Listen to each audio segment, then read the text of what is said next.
వారధిగా నిలుస్తున్నటువంటి టీవీ ఛానళ్లపై ప్రభుత్వం, టీవీ ఛానళ్లు ప్రసారం చేస్తున్నటువంటి జర్నలిస్టులపై ప్రభుత్వం అక్రమంగా అరెస్ట్ చేయడం జరుగుతుంది.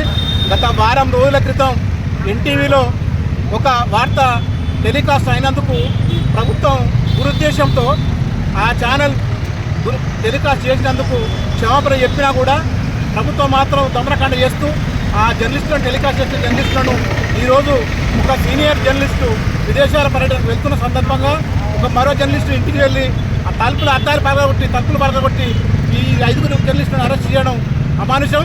తక్షణమే మన బేషరతుగా విడుదల చేయాలి, ఎలాంటి షరతులు లేకుండా విడుదల చేస్తూ కేసులు మాఫీ చేయాలి. ప్రభుత్వం ఈ దురుద్దేశంగా వాళ్ళకున్నటువంటి రాజకీయ విభేదాలతోని జర్నలిస్టుల మీద విరుచుకుపడడం కరెక్ట్ అయిన పద్ధతి కాదు. తక్షణమే వాళ్ళని బేషరతుగా విడుదల చేస్తూ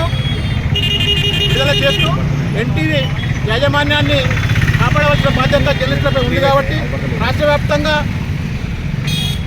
వ్యాప్తంగా ధర్నాలు, పికెటింగ్లు చేసే పరిస్థితి ఎదురవుతున్నది. ప్రజల కోసం పనిచేసే ప్రభుత్వం